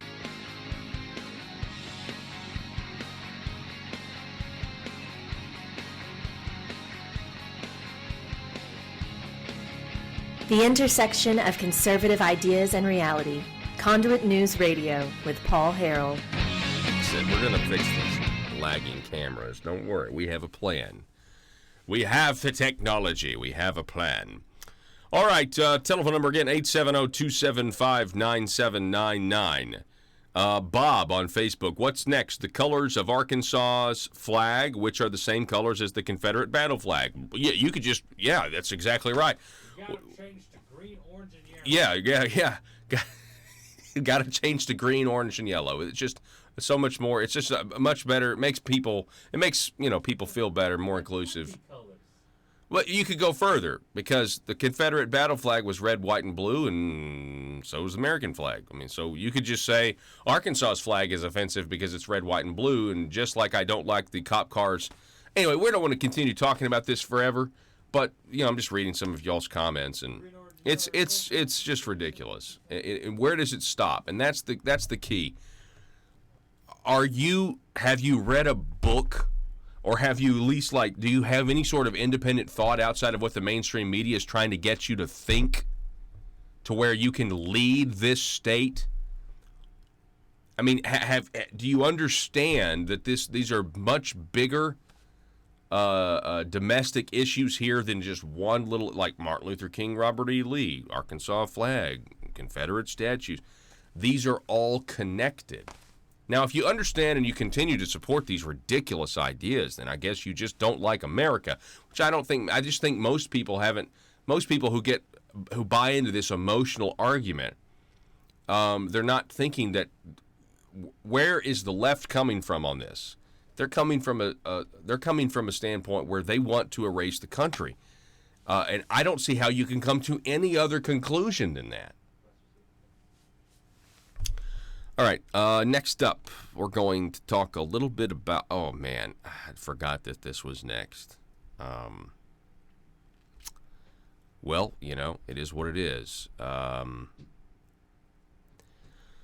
So, did anyone see this headline from Bill Bowden yesterday? It was in the paper. It's in the Arkansas Democrat-Gazette. Motion on DWI case cites 2 tickets. So this has to do with the governor's son. Asa Hutchinson III, he's Governor Asa Hutchinson's son. And listen, I've seen these stories, and I haven't touched these stories at all. I mean, I don't even think I've referenced them. I think I've just left it alone. I've seen the social media outcry and everything else. So there's some drunk driving charges. Okay, Bill Bowden says a drunk driving charge against William H. Hutchinson III, the governor's son, should be dismissed because there are 2 separate charging documents in the case. Hutchinson's attorney wrote in a motion filed in Washington County Circuit Court.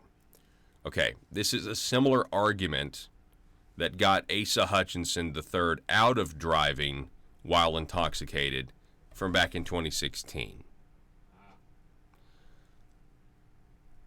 So, I mean, you know what? From a legal perspective, okay, if you get someone off on a technicality, that's what the attorney's job is. Okay, I mean that's what attorneys do this all the time.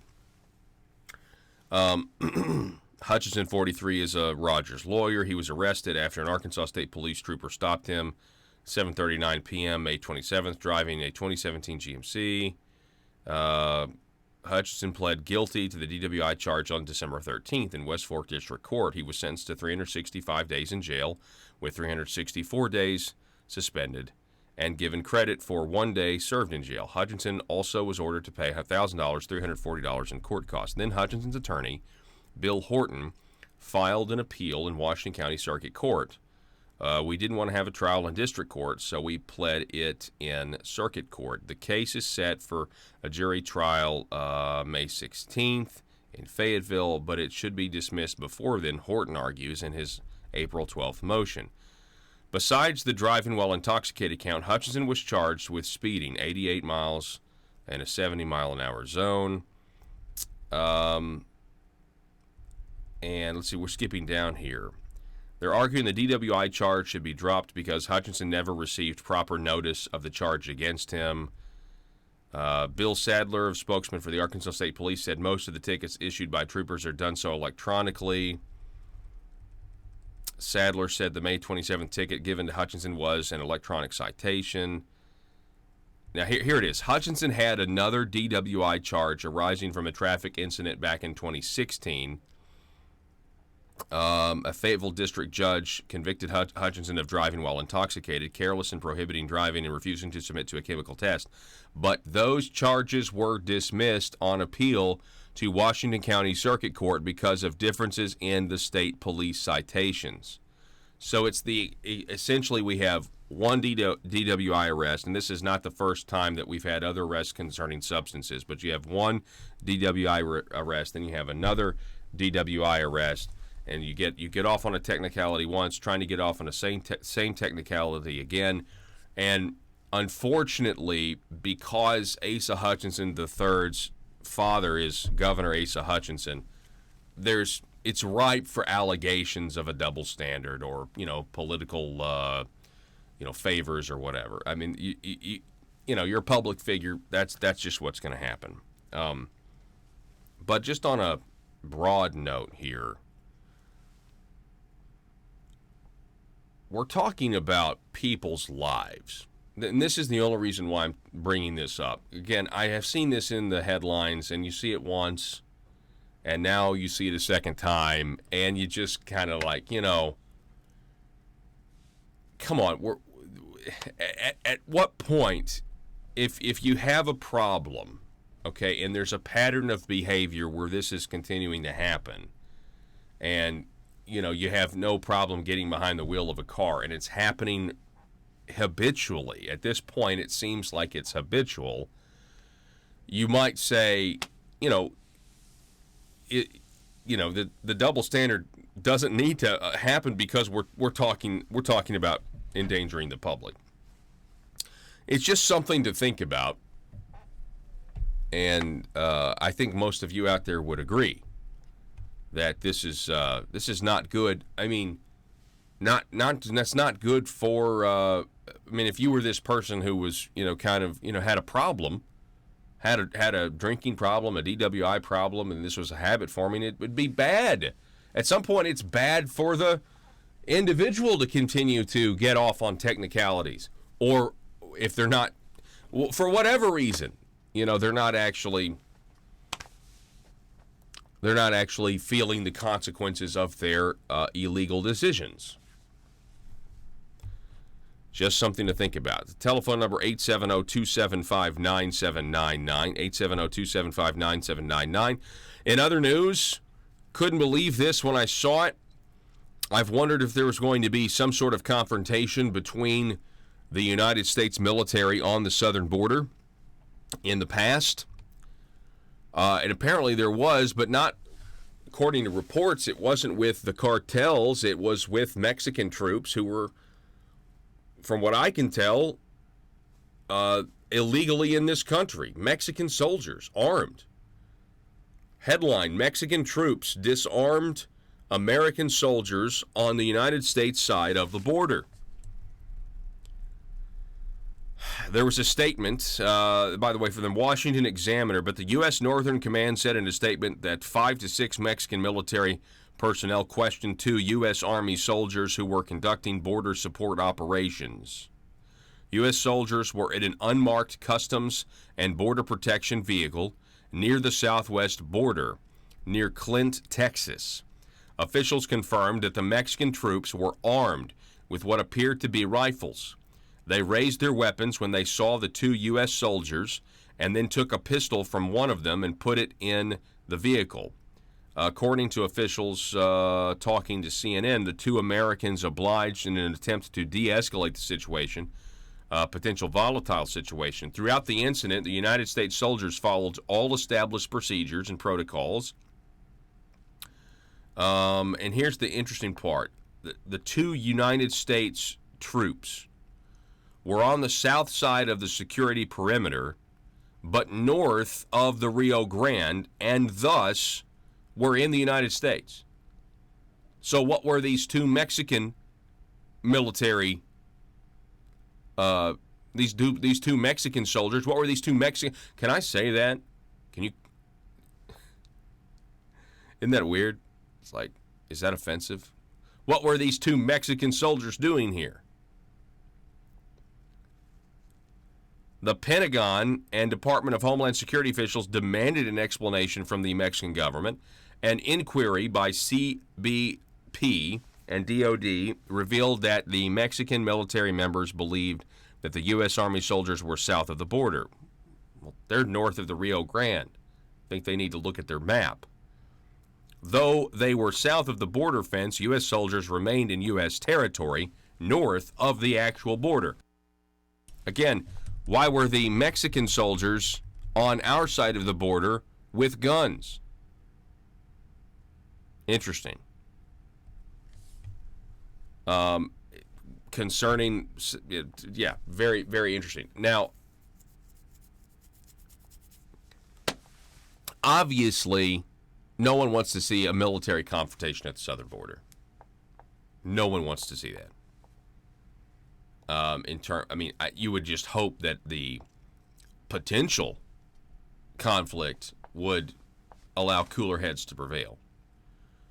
But, and the military down there, I mean, the military who are down there now helping with things, I don't think that obviously they've got very, very strict rules of engagement, you would assume, or, none at all. Like in terms of you can't engage ever.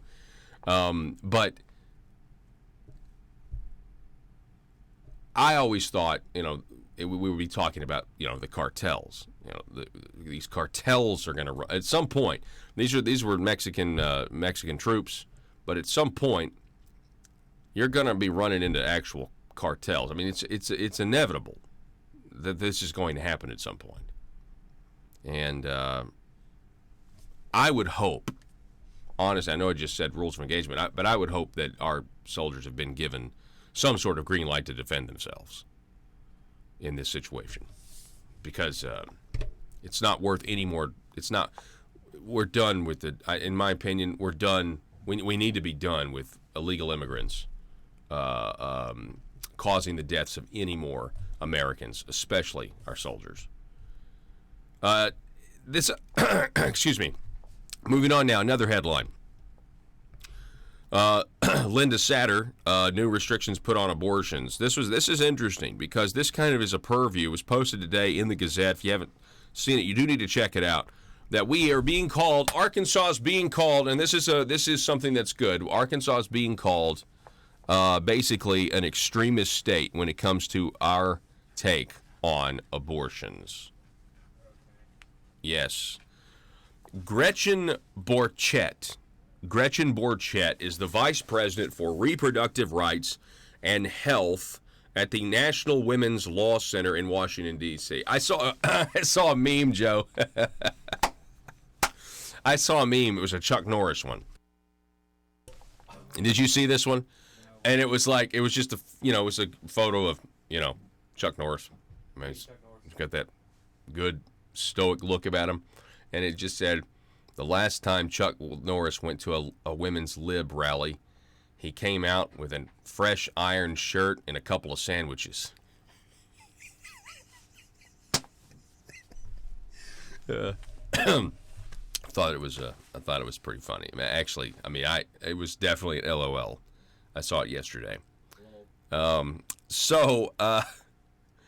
Gretchen Borchett, Vice President for Reproductive Rights and Health at the National Women's Law Center in Washington, D.C., said that while legislatures across the country have introduced a huge number of abortion restrictions each year for the past decade, there has been a, quote, uptick in extreme abortion bans this year, and Arkansas is among the states in the extreme category. Hey, congratulations, Arkansas. And thank you to all of our politicians. We really appreciate you being willing to do what is the obviously right thing to do. I mean, here's an example where something is so obvious. I mean, it shouldn't be hard at all. Now, that doesn't. I don't want to take away from the vast amounts of educational efforts that have gone into educating people across the state what abortion is. There's been a ton of churches that have educated or opened their spaces up for education as to what abortion actually is over the last 20 years in Arkansas. Because in the 90s, I just want to tell you, back in the 90s, there were people that really didn't know what the procedure was as much in terms of the viability and that sort of thing, and they thought abortion was fine, or they thought it was something that needed to be kept private, or they bought the bogus argument, hey, this is my body, or anything else. That is not the case anymore. But this is the most obvious. This is the most obvious thing. That's why I call abortion, when it comes to the Republican Party platform or the libertarians here, divided on abortion sometimes, which is frustrating. But it's a low-hanging fruit issue. I mean, it truly is a very low-hanging fruit issue. It shouldn't even be up for debate.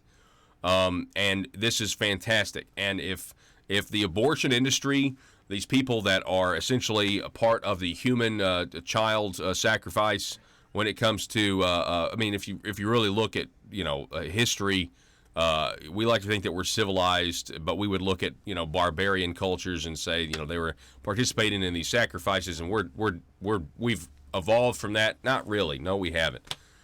We use abortion as birth control. in this country is a matter of convenience. Oftentimes, if you go look back at pagan cultures, they were doing the same thing. This is, in my opinion, as easy as the decision is to make, to arrive to, if you really look at the facts, it still is the crisis of our time. It still is a genocide that has happened since 1974. There's no other way around it. The amount of babies that have been killed in this country because we have said it was fine and legal, and we turned a blind eye to it for a long time. If Arkansas, in let me tell you this is something that's incredible. In a time where you have North Carolina, the governor saying, we'll make the baby comfortable, and then we'll make a decision whether or not to kill it. In a time where you have the state of New York that's wanting essentially abortions up to, the very last day before the baby is born. And Arkansas, according to this national woman, Gretchen Borchett, reproductive rights, give me a break. Give me a break. You're calling us extreme? Yeah. Well, you know what? Make a medal. I'll wear it. I'll wear that medal. Give me a trophy. We'll wear that with a badge of honor. What makes you qualified to be the vice? Yeah.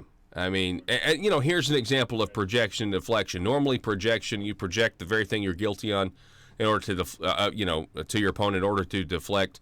But in this case, I mean, normally it's used to grow government. In this case, it's being used to continue this false notion that abortion is somehow this benign thing. That it's not really a baby and that sort of thing. Anybody that went and saw that movie Unplanned, you'll understand what a POC technician is, product of conception. Then you go back and look at the videos where they are bargaining over a nice glass of Chardonnay over lunch, bargaining over the cost of baby parts, and they're essentially saying that these babies are worth more dead than they are alive.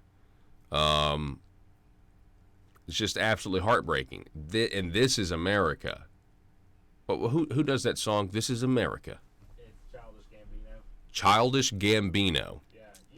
Yeah. I don't know. Anyway, I've seen the video. It's an older song at this point. Donald Glover. Oh, Donald Glover. Okay. The guy who plays Lando Calrissian. Oh, the guy who plays Lando Calrissian? That's the guy? Okay.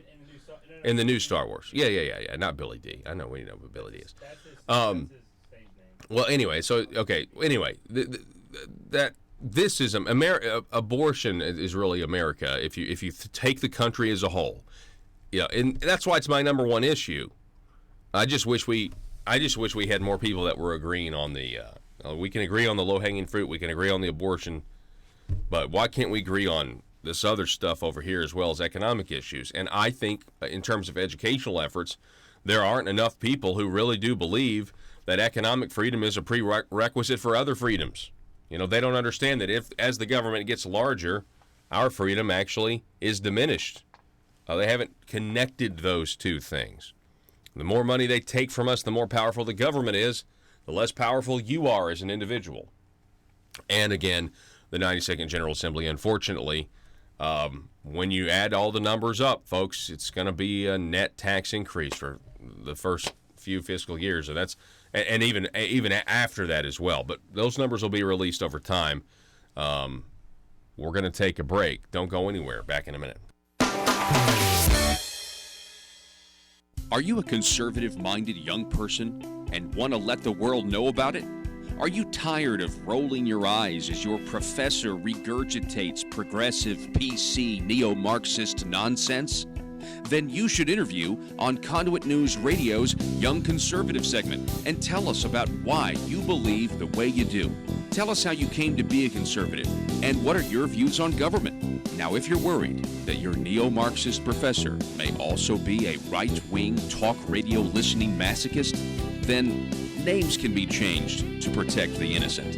It's the Conduit News Radio Conservative Future segment. To be interviewed, call 870-275-9799. That's 870-275-9799.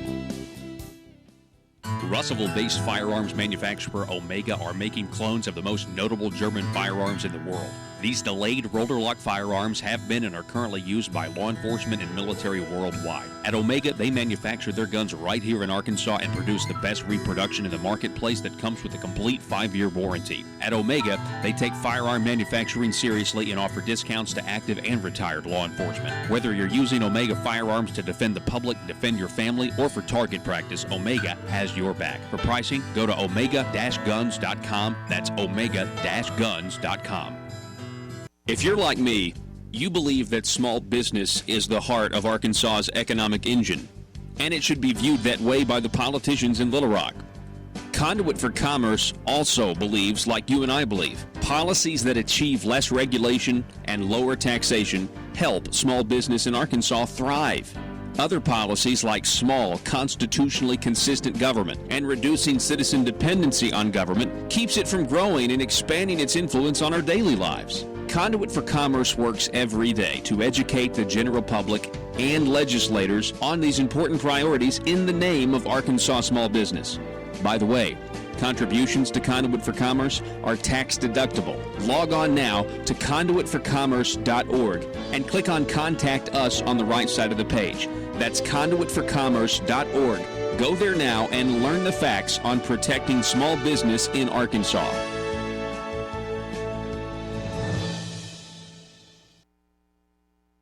Millions of pages of documents, testimony by administration officials, his own lawyer, all that was made available to. So they didn't get what they were looking for, and because it wasn't there, and what they tried to manufacture, he was smart enough that he didn't let them manufacture it. So that's why this is almost a non-event, even though it's in writing.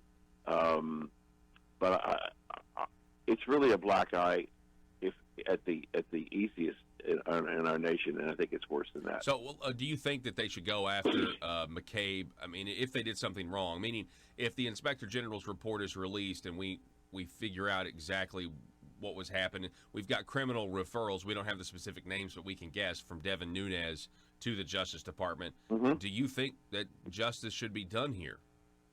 Absolutely. I think the American people, the longer it goes that nothing happens. I mean, when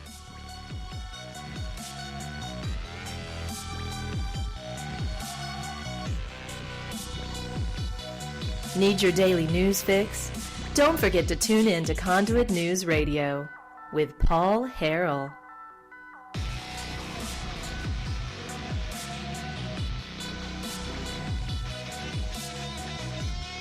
All right, so what do you think? I mean, should we continue with this failure of leadership? Failure of leadership. That's what the board says up here, failure of leadership. I mean, are there any variations of this? I'm telling you, I want somebody to tell me that I'm wrong here. I mean, I could take you past the last 6 years, but we don't have to go back that far. Let's just go to the last 2 years. Let's start from 2017 to now, here in the state of Arkansas. We had a task force for tax relief, and they're going to sine die, and they're going to end the session, and we'll have been paying more taxes. This is not an extreme point of view. This is a truth that legislators are they'll admit to, even if they were the ones that voted for it.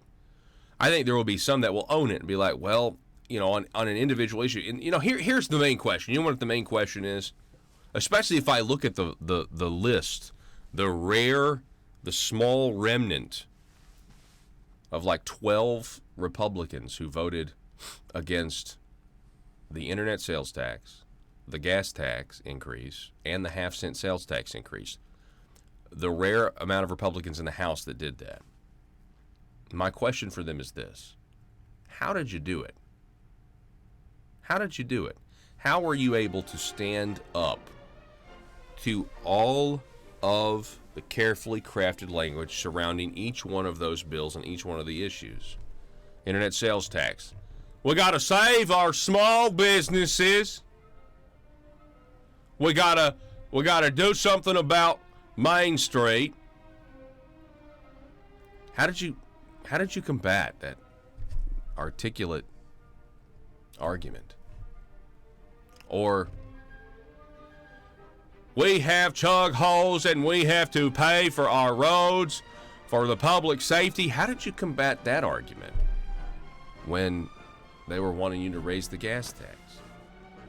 No, in all seriousness, though, how did you stand up to it? I really do want to know, because there was a lot of arguments about each one of those tax increases, and yet there was, a small number of Republicans that said no to all of them. We'll talk to them, too.